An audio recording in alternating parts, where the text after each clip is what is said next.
మద్యం బాటిల్ ముట్టుకుంటే షాక్ తగలాలి, అందుకే రేట్లు పెంచామని. షాక్ తగిలిందా లేకపోతే ఈ మద్యం తాగిన తర్వాత వాళ్ళ ఆరోగ్యానికి షాక్ తగిలిందా? దేనికి షాక్ తగిలింది? ఎలాంటి మద్యం అసలు అది? అతనికి ఎవరైతే ఓట్లు వేసారో వాళ్ళకి షాక్ తగిలిందండి. కుటుంబాలు నాశనం అయిపోయారు. చాలామంది 30 సంవత్సరాల లోపు ఉన్న కుర్రోళ్ళకు కూడా హార్ట్ అటాక్లు వచ్చి చనిపోయారండి. 30 సంవత్సరాల లోపు ఉన్న వాళ్ళు, అంటే ఆ సమయంలో లెక్కర్ బాగా కన్జ్యూమ్ చేసిన వాళ్ళు 30 సంవత్సరాల లోపు ఉన్న వాళ్ళు కూడా హార్ట్ అటాక్లతో చనిపోయారు సార్. ఇది మనం ఇప్పుడు ప్రజలందరికీ ఒకవేళ ఎవరైనా తెలియని వాళ్ళు ఉంటే వాళ్ళ కోసం మన ఛానల్ ముఖంగా చెప్తున్నానండి. డబ్బులు ఒకవేళ ఎక్కడికైనా మొన్న నేను అమెరికా వెళ్తున్నప్పుడు బ్యాంకులో అమౌంట్ చూపించాలంటే ఒక 6 లక్షలు పట్టుకెళ్ళి డిపాజిట్ చేద్దామంటే నేను 100 లెక్కలు నా డబ్బులు నా అకౌంట్లో వేసుకున్నకి 100 ఇన్ఫర్మేషన్ ఇవ్వాల్సి వచ్చిందండి. 2 లక్షల మించి మనం ఏదైనా కొనాలంటే కుదరదండి. వాళ్ళు ఎవరు అంటే క్యాష్ ట్రాన్సాక్షన్ కూడా ఒక రకంగా క్రైమ్ అయిపోయింది. ఇప్పుడు మోడీ గారు వచ్చిన తర్వాత కేవలం డిజిటల్ పేమెంట్లే, ఎక్కడున్నా సరే మీరు అకౌంట్ చేసుకోండి, అది ట్రాన్స్పరెంట్గా ఉంటుందనేమో ప్రధానమంత్రి గారు చెప్తుంటే నిన్న ఎవడో కానీ వైసీపీ నుంచి వచ్చాడండి, మరి మాజీ మంత్రో లేకపోతే ఎవరు నాకు తెలియదు, కానీ మేము క్యాష్ తీసుకున్నది ట్రాన్స్పరెన్సీ కోసం అని చెప్తున్నాడండి. ఇప్పుడు నేను గతంలో లిక్కర్ పాలసీ ఎలా ఉండేదంటే సార్, లిక్కర్ కంపెనీలు ఉంటాయి అంటే ఒక మెక్డొనాల్డ్స్ ఒక కంపెనీ, లేకపోతే ఇంపీరియల్ బ్లూ మరొకటిది, ఇంకా అలా వేరు వ్యక్తుల కంపెనీలు ఉంటాయండి. ఇక్కడ వైన్ షాపులు టెండర్లు వేసేవారు సార్. ముందైతే ఓపెన్ ఆక్షన్ ఉండేది, గవర్నమెంటే ఓపెన్ ఆక్షన్ పెట్టేది. ఇదిగో పలానా చోట, ఇక హైదరాబాద్ జూబ్లీ హిల్స్లో పలానా షాపు, ఎవరు ఎక్కువ టెండర్ అదే పాట పాడతారు పాడండి అంటే అది ట్రాన్స్పరెంట్గా ఇక ₹1,00,00,000 పాడుకున్నారు, అది లెక్క గవర్నమెంట్కి డీటెయిల్డ్గా వచ్చేసిందండి. తర్వాత కాలంలోకి వచ్చి ఇక డబ్బున్న కూడా వేసుకుంటున్నాడు, సామాన్యులకు రావట్లేదని లాటరీ సిస్టమ్ పెట్టారు. ఇక పలానా షాప్కి మీరు వేసుకోవాలంటే ఒక 20 లక్షలు డిపాజిట్ కట్టండి గవర్నమెంట్కి, అది మళ్ళీ మీకు వెనక రాదు, ఏదో సంథింగ్ అమౌంట్. అలా ట్రాన్స్పరెంట్గా చేశారండి చంద్రబాబు నాయుడు గారు ఉన్నప్పుడు. అప్పుడు ఏం జరిగిందంటే సార్, 1 వైన్ షాపుల్లో వీళ్ళు స్టాక్ తెచ్చుకుంటారు పెద్ద కంపెనీల నుంచి, కానీ వీళ్ళు ఏం చేసేవారంటే ఏదో నాట్ సార్ అని కానీ లేకపోతే ఇంకో లిక్కర్ని కానీ కల్తీ చేసి కొన్ని బాటిళ్ళు వాళ్ళ షాప్లో పెట్టి అమ్ముకునేవారండి. ఎప్పుడన్నా ఒకవేళ విజిలెన్స్ వాళ్ళు వెళ్తే పట్టుకుని ఆ షాపుకి సీల్ వేసేవారు. అలా అక్కడక్కడ నేరాలు చేసే వ్యక్తులు అప్పుడుంటే ఆ నేరాలను గవర్నమెంట్ చేత చేయించాడండి జగన్మోహన్ రెడ్డి వచ్చాక.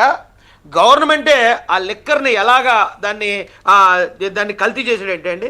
ఇప్పుడు గతంలో ఒక మెక్డొనాల్డ్స్ కంపెనీ ఉంది సార్, బాబు నువ్వు ఎన్ని తయారు చేసావు ఈ నెలలో అంటే ఎన్ని బాటిల్ తయారు చేశాను, ఎన్ని పంపించావు అంటే ఇన్ని పంపించానని అది లెక్క ఉంటుంది. అలాగే వైన్ షాప్ దగ్గరకు వచ్చి మెక్డొనాల్డ్ బాబు నువ్వు ఎన్ని వచ్చాయి నీకంటే వీటి దగ్గర లెక్క ఉంటుంది.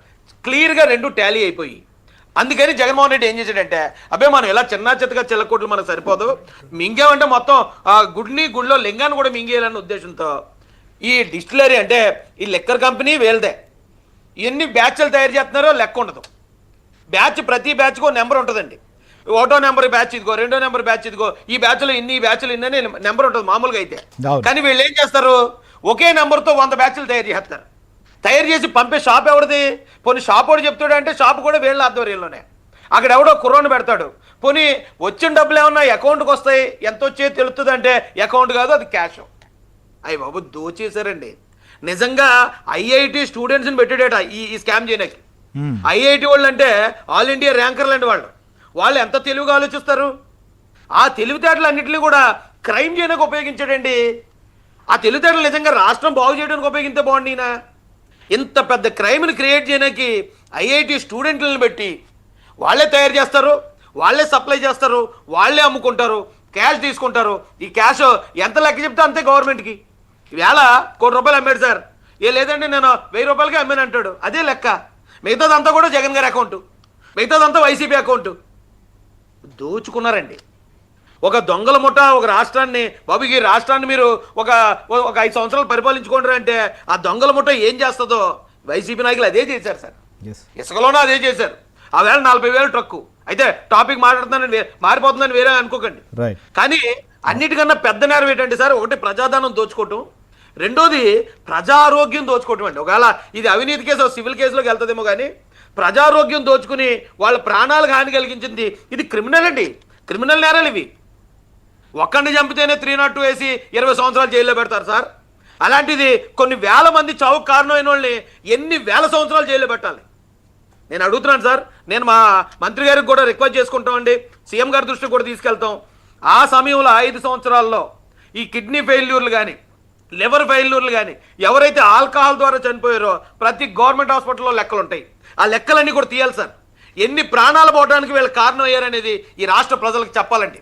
వాళ్ళ పాపాన్ని ఖచ్చితంగా ప్రజల ముందు పెట్టాలి సార్. రైట్, మీరు అన్నట్లు ఖచ్చితంగా లెక్కలు తీయాల్సిందే. సత్యకుమార్ గారు కూడా నేను ప్రస్తావించారు కాబట్టి ఆ దిశగా కూడా సిట్ ఎంక్వైరీ కూడా కొనసాగబోతుందా? లక్ష్మీనారాయణ గారు ఏం చెప్తారంటే అసలు ఇది మద్యం సంబంధించినటువంటి అంశంలో ఇప్పుడు దాకా ఈ ఎన్ని వేల కోట్లు ఏంటి అనే సరే అవి ఫైనల్గా కోర్టులు తేలుస్తాయి ఎంత స్కామ్ అనేటువంటిది. అయితే ఈ ప్రజారోగ్యానికి సంబంధించినటువంటి విషయంలో జరిగిన